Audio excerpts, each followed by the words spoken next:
Okay. So the last thing I want to talk about tonight is dealing with employees under the influence in the workplace. Okay?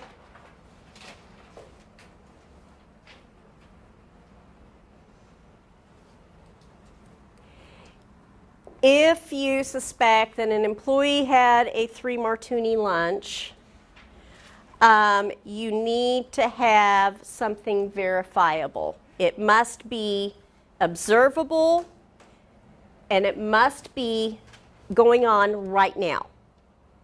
Okay? And what I mean by that is you can't say, well, he was acting like a goofball. Okay? What you say is, I smelled gin on him, he's slurring his words, his eyes are red, and he ran into that support post. Okay?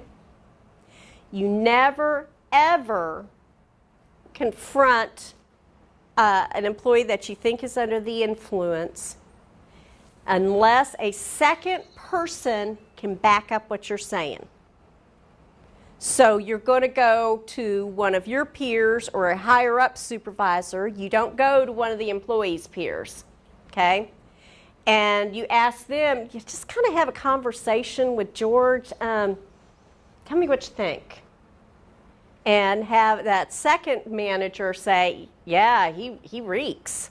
I think he's drunk, okay? At that point, bring in human resources. There are so many pitfalls in confronting an employee who's under the influence that if you don't have HR with their little policy manual right in the middle of it, you're going to step in it. You're going to make a mistake somewhere. Okay? Most workplaces do have a policy for how they address substance use in the workplace. Some of them will be instant termination. Sometimes it's a breathalyzer test. Sometimes it's a hair follicle test. But you know, you should have a policy in your employee handbook that lays out how this particular agency handles substance use in the workplace.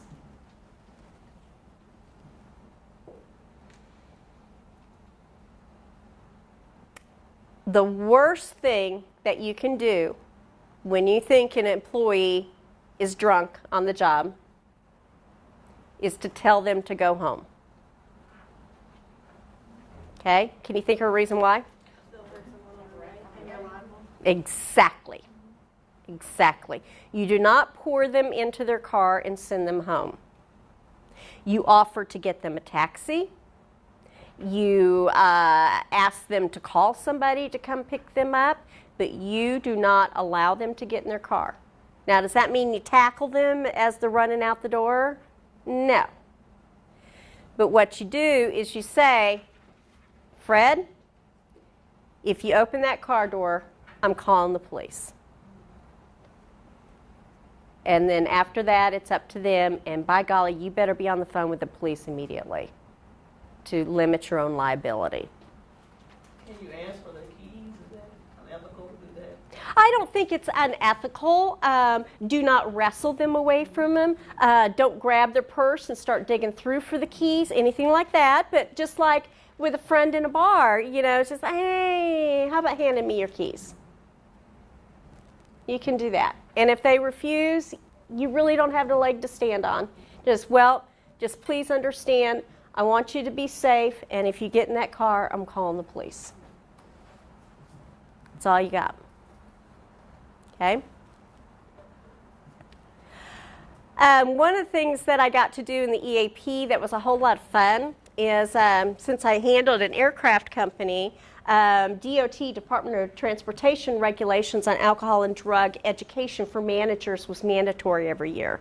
So I got to go in and teach managers about, drugs and alcohol. And what I really focused on, the first time I did it, we talked about stages of impairment, signs of narcotic use, signs of marijuana use, those kinds of things. But after that, what I really did with them every year is hone their skills and their knowledge base on what are the subtle signs of substance use in the workplace. Okay? Things like an employee that has little Ziploc bags that are like this big, or finding empty ones in the bathroom. Okay? I would bring in various paraphernalia, and some of it is so cool. And I worked with the head of security at this aircraft plant, and he had kept a collection of all the paraphernalia he had collected from employees over the years, and it was a treasure trove of stuff. Things like pipes made out of the nuts and bolts that we used on the airplanes, and a lipstick that still looked like a lipstick even if you took the top off. But there was a second thing that you could take off, and that was the place where you put your powder or whatever. We talked a lot about signs of cocaine use in the workplace. The funnest thing you can do if you think somebody's may have just used cocaine is you go like that. If they've used cocaine, they're going to be all over that and sticking their finger in their mouth, okay?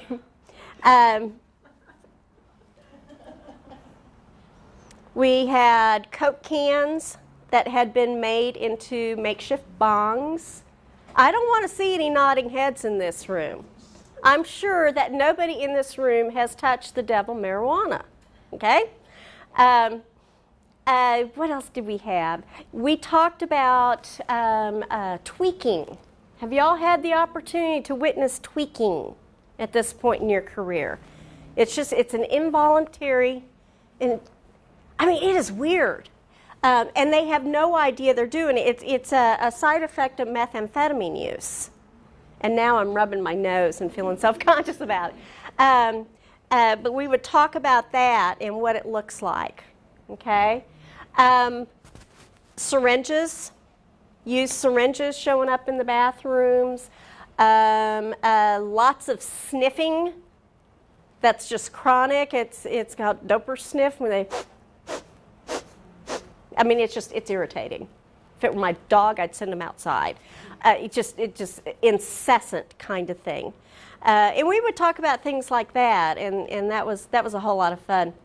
But this one time, the director of security was so excited because he found another stash of old paraphernalia that he had put in the back of a closet years ago, and he pulled it out, and there was a baggie of marijuana. I mean, the old Glad bags with the top that folds in and then you flip it over. Yeah, it was one of those. And he put it on the table and handed it to the first manager. The baggie disintegrated.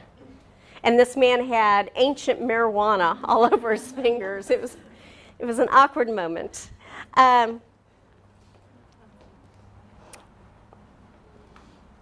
When you suspect that somebody is using drugs in the workplace, you don't want to accuse them.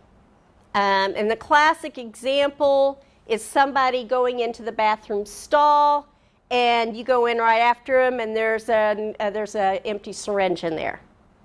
Okay?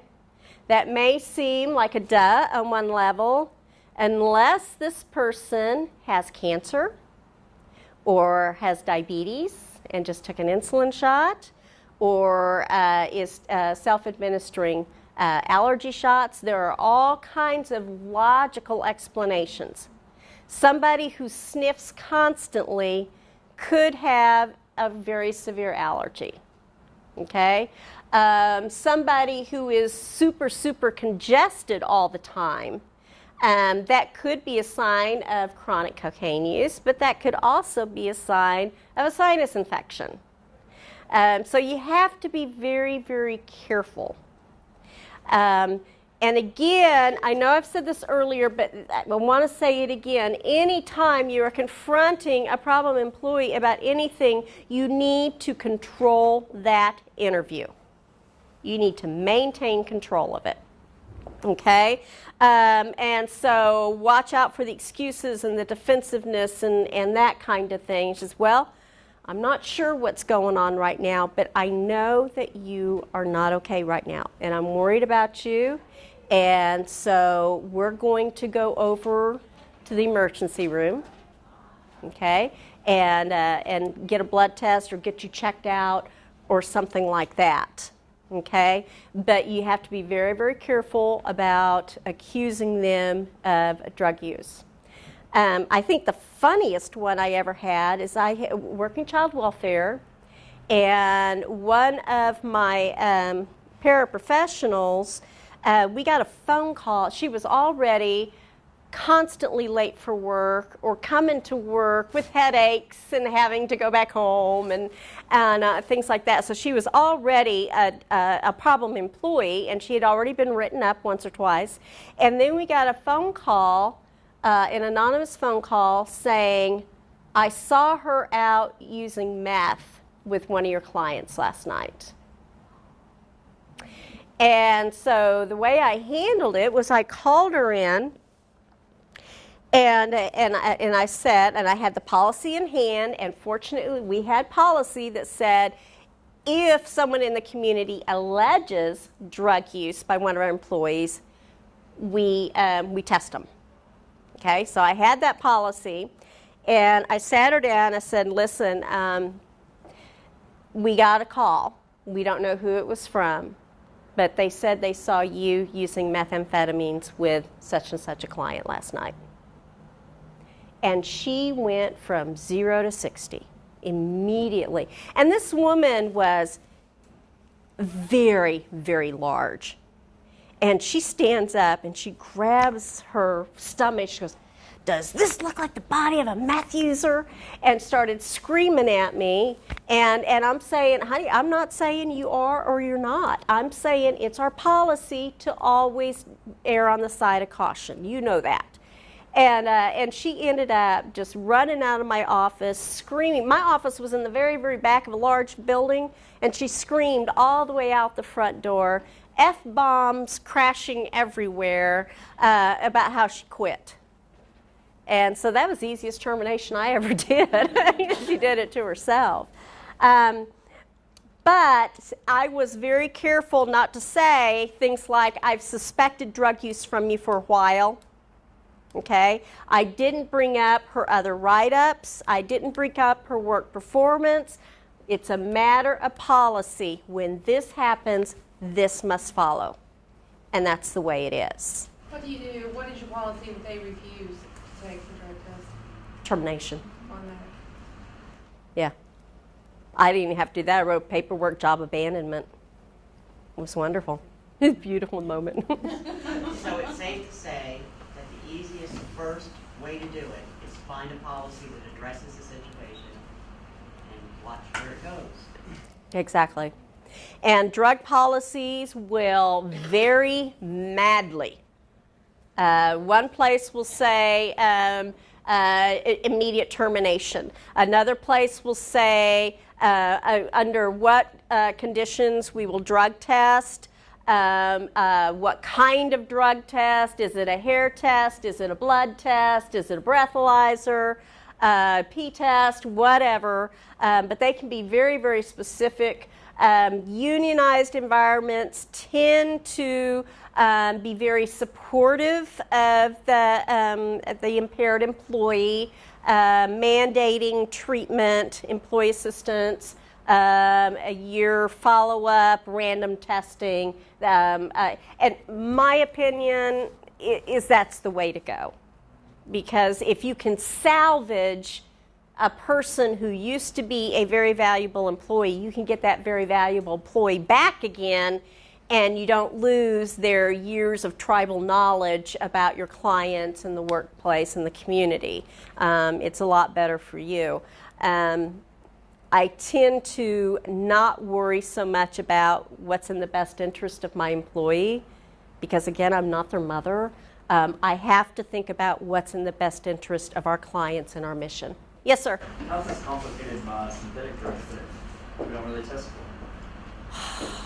They have tests now for some of the ingredients in bath salts and K2, but they're not like as comprehensive as the test for, you know, the real. Do you know I had never heard of bath salts until I came to Tennessee? That is a huge issue. Just huge. And it's really only huge in Northeast. They're not having the same kinds of problems with bath salts and K2 in the rest of the state. It's filtering that way, it just They isn't. will. Yeah, I remember methamphetamine started, it was called ICE, and it was coming up through Mexico into Texas. And, you know, we were kind of south central Texas, and so we watched it creep up to us. And now, you know, meth is a national problem, very debilitating. Did I answer your question? I don't know if there isn't a good answer. I mean, if you suspect drug use, then you can't prove it. That's what I'm saying. Yeah, I think if they're on it, if they're on that drug while they're at work, It's going to be pretty obvious Yeah. that something is I very think wrong. Be able to function appropriately. Yes. That would be one of those cases where you say, let's walk over to the emergency room. Oh, don't you seem no, like you're you right. would call the police. Yeah. Bath Right, salts well, make people but I mean, psychotic, crazy. That would get it off of your back, like burden of proof, because you would have a That's police what I officer or did someone without the else. employee assistance program. Just call the police. Yeah. And they take them and have the test. Mhm. Then it goes, you know, I'll pass it off. Then it becomes a whole other ball of wax. Mhm. Positive. If that employee is displaying observable symptoms that the police will see, because if the police get there and they've calmed down and everything's okay, if the police don't see a reason to contain that person, depends on how big the town is. In a real small town, you can get the sheriff to come by and put cuffs on them. But in bigger cities, that could be a problem. So there would definitely have to be some agitation there. Oh gosh, and if you had a police officer come as the employee and exhibit symptoms, you're gonna have a lawsuit.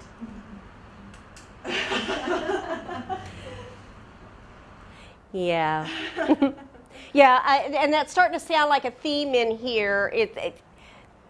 This is a very litigious society today.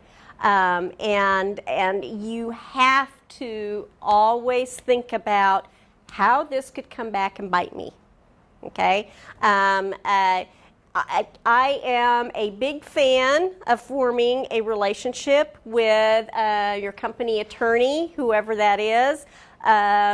Even the very small agencies will probably have somebody on contract. And you always need to be thinking about that. These days, you can get sued for sexual harassment. Bullying in the workplace is becoming a huge issue. Several states now have signed anti-bullying in the workplace legislation. States that don't have bullying legislation, it's very, very hard to protect an employee from bullying unless they are of a protected class per EEOC, Equal Employment Opportunity Commission. Yes, ma'am. I had a client who was going through like an anger management and substance abuse like workshop concurrently because he blew up at work because he was so badly bullied by everybody, including the manager, who like they would all do these pranks and those kind of things that would be humiliating, and I would be surprised if anybody didn't blow up about that stuff. But he also had a substance abuse problem, which added to fire. So, but yeah, that was probably the first client I had that had been bullied at work that way, and it just baffled me that adults would act that way. Yeah, and I told you about the guy that kept getting sent to me because he was trying to respond to bullying in the workplace. It is difficult. And bullying can get to the point where people lose their jobs, they lose their health, they commit suicide. It's just awful. And in a lot of workplaces, there's nothing you can do about it. Absolutely nothing. I was in a situation years ago, thankfully I survived the whole thing, where I had a supervisor who was sexually harassing me. And every time I even looked offended, he kept these pink phone message things. Y'all remember those back in the day? He kept those in his pocket. And whenever I even went like that, he'd whip it out. See this guy? Calls you once a week. He wants your job. I can get rid of you like that. Stick it back in his pocket. And the way I finally found an end to the situation was that it was a residential center for adolescent girls, and he sexually harassed one of the adolescent girls in front of staff. And so it started to get investigated through the state. I called my state not representative, it was the person who oversaw our agency. And I called her and said, hey, this is Mary Ann Smith. I need to make an anonymous report to you. And she kind of giggled, and then, you know, I told her what was going on. And our company sent down some folks to interview all the managers, and it was a very, very pointed interview questions. And there were only 5 of us, and they had us all fill them out at the same time, and it was, do you feel safe around your supervisor? Do you feel like you can trust your supervisor? And we all had the same supervisor, and meanwhile, this guy is outside the windows, just pacing back and forth, making eye contact with each one of us as he went by. And I knew that I would lose my job because he knew I was in there. I knew what my answers were going to be. I knew what everyone else's answers were going to be. And I decided the safest thing was to not fill it out. So I took it up to the vice president in charge of HR or whatever. I said, I don't want to fill this out. And he said, why not? And what I totally meant to do was say, well, frankly, sir, I have been harassed and bullied here for months. My job is threatened daily. He has said grotesque things to me. He has blocked my exit from offices while he talked about the genitalia of an elephant, you know, all this stuff. That was what I meant to do. What I said was, because he'll, and then I started crying, and ended up just telling him everything. And then they sent down, I forgot to tell you one piece of it, his best friend since childhood was his supervisor. And so anyway, then they sent down a whole team of lawyers, and fortunately I'd been keeping track, witnesses. I mean, he wouldn't wait till we were alone to do this stuff. And they interviewed us. One lawyer would come in, a tape recorder, interview me, leave. Another one would come in, tape recorder, ask the same questions in a different order, and we did that for 4 or 5 days, nonstop. And then he was gone. But from that point forward, that's when I really started getting tuned into the few articles that were out there about bullying in the workplace, because I know the toll it took on me. And it takes a horrible toll on people. Sometimes bullying goes up. An administrative assistant who accidentally loses her boss's papers. I put them on your desk, you know, that kind of thing. It can take the form of sexual harassment. It can take the form of bumping somebody, going down the hall on a regular basis, intimidating them, gossiping about them,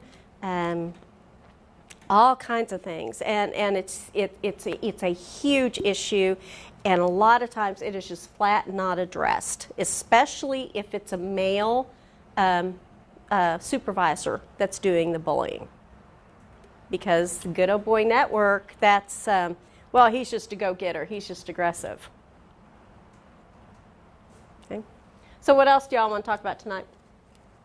Yes, ma'am. What does an employee do if they're being bullied? You know what? I have there is a website, I believe it's called bullyingintheworkforce.com or .org, one of those two. And they have tons of articles on there on what employees should do. And what's really sad is employees are very limited in what they can do. They can take it to HR. It may or may not be addressed there.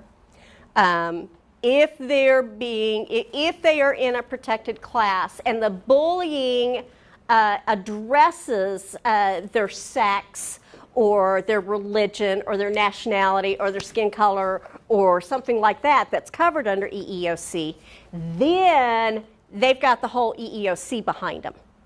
And that's just great. But if I'm thinking I'm over 40. Okay, I'm way over 40. But if I'm not being bullied in the workplace because of my age, then you still don't have any muscle. A lot of the articles will talk about getting counseling, switching jobs, transferring to another department, things like that, because employees are very, very limited. Yes, ma'am. I was writing what you said, and did I hear you correctly? If you're being bullied because of your age, that's not covered under EEOC? If I'm being bullied because of my age, if they're calling me an old hag and things like that, then yes, I'm protected because of the Older Americans Act, okay? But if they're picking on me because I'm only 5'2", that's not protected. If they're going around calling me names because I'm short, then that's completely different. Okay. But if they're dumb enough to bully you blatantly about one of those protected classes, then you've got some meat.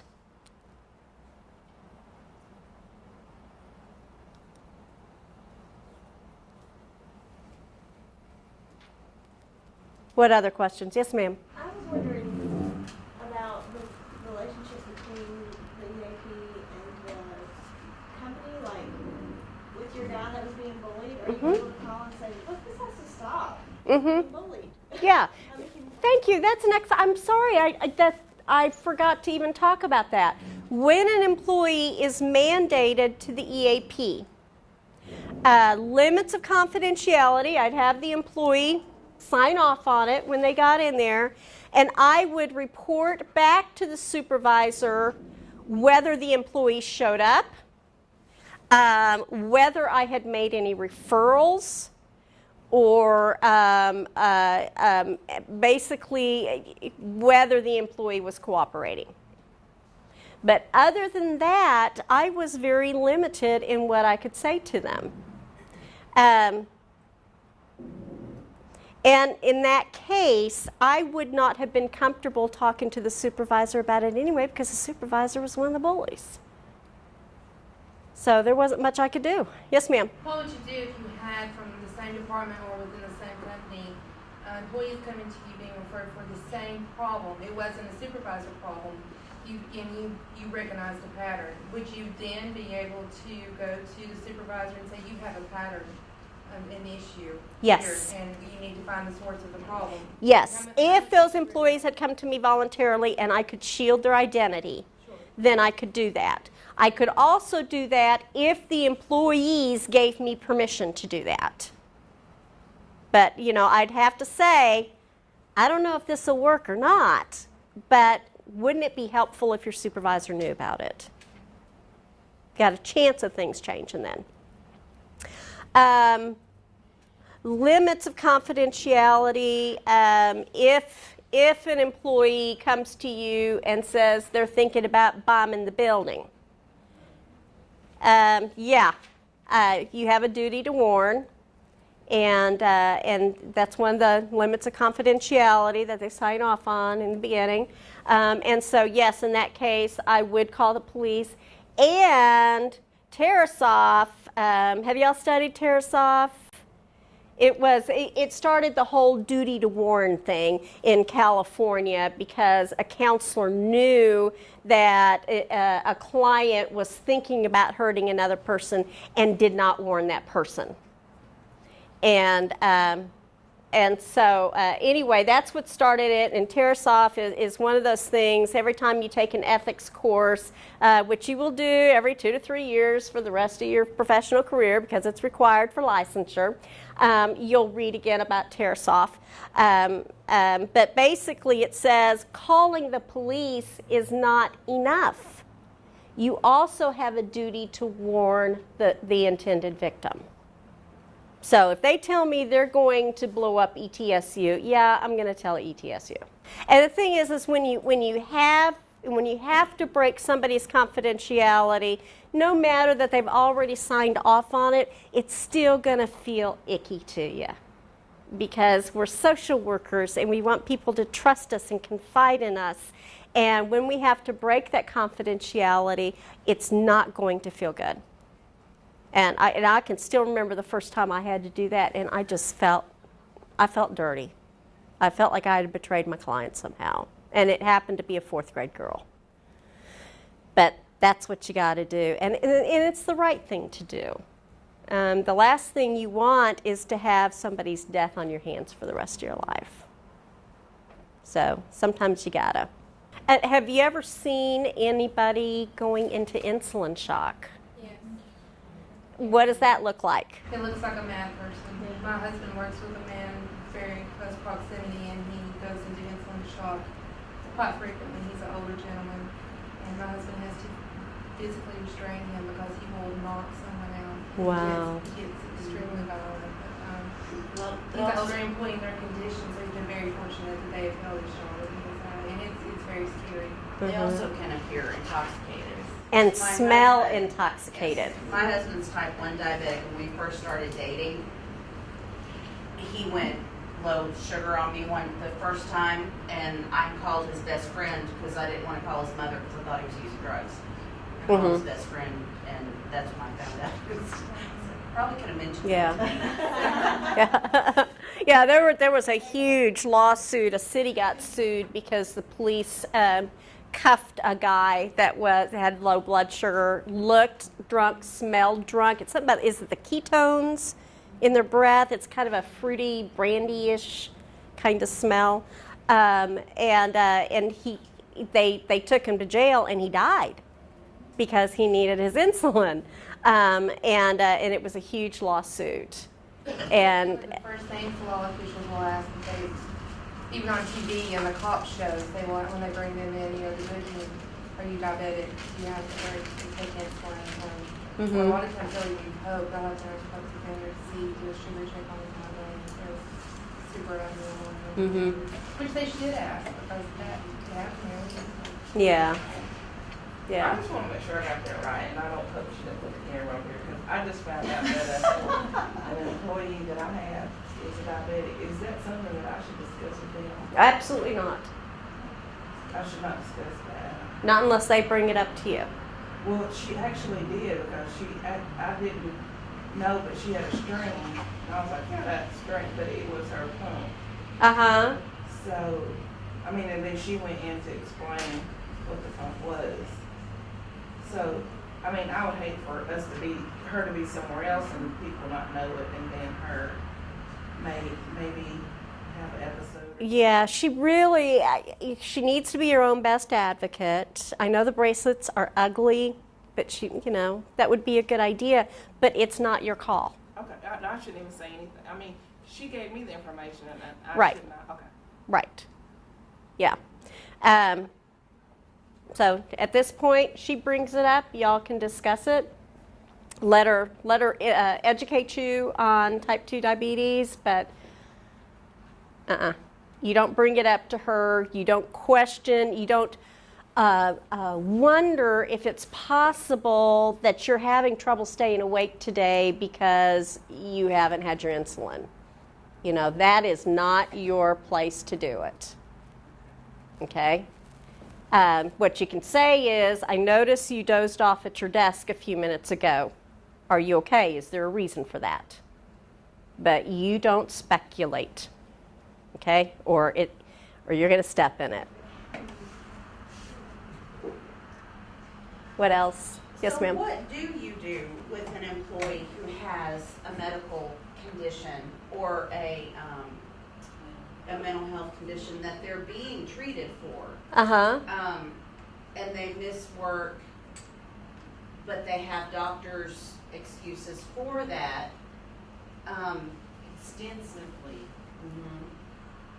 And what, because we. And it is interfering with their job. And it is, yeah. Mm-hmm. But there's not. Is she on FMLA, Family Medical Leave Act? Has been. Then she's protected. You cannot impose a consequence for being FMLA or for being ill. What you can do is cut back on their caseload if you have to, but they can't have an adverse employment consequence. You can't cut their pay or fire them or anything like that. The other thing that comes into play with ADA, American with Disabilities Act, is that person has to be able to do their job with reasonable accommodations. Okay? What does that mean? More sick time, flex time so that they get in their hours in spite of going to the doctor. They have to be able to perform the essential functions of their job. If her job is to walk dogs, and she no longer has the coordination to walk dogs, then you can terminate under those circumstances. But that's a move you don't want to make without talking to HR and an attorney, because it can blow up in your face in a hurry. So you put aside, and mine's a different situation, you put aside the mental health issue and strictly focus on the job itself. Yes. So if they're not coming to work, even though they're have issues, have an excuse, and have excuses, it has to be whether or not they're doing their job. Mm-hmm. Okay. Mm-hmm. So if they're missing, So you're going to look at is her record keeping up to date? record keeping's always but there was a pattern. If there was a court hearing, they called in. If there was a child and family team meeting, they called in. If there was a perm plan that needed to be done, they called in. If it was a pattern. Mm-hmm. I kept very good detailed dates. Excellent. She also- Okay, so you've got all this documentation. What'd you do with it? What'd you do with all that documentation? She started the process. She did the verbal, she started the written, and then our supervisor moved her to another team. Yeah, I was the bad guy who was put in place to start this whole process, which I did, and then lo and behold, there was a little whiny thing about that was a personality conflict. I was very nice, very professional. Now that person's in another position, and that supervisor's doing the same exact thing. And having to start over with it. You have to start all over with You sure they have to start over?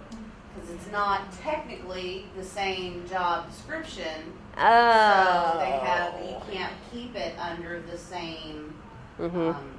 For whatever she was doing before. Yeah. So in that case, what I would have done was, and is this the one that had all the medical issues? This is a different one. Okay, if she's not on FMLA, then you can address attendance. Well, she's not. She had been. She did take FMLA. She, after missing all this time, and she had to, come up with something was going on. We know what's going on, but I mean, I can't diagnose. But and it's not You've said that a couple times. We're not going to discuss it. It's not been officially told to us Uh-huh. by her, by the person. So, but then she was out of work for like almost 3 months, and then came back, and this stuff started all over again. Mm-hmm. So you deal with the performance issues. I don't know. I'm assuming y'all are youth villages or DCS. Okay. Yeah. Which throws another wrench in the whole thing because she's civil service.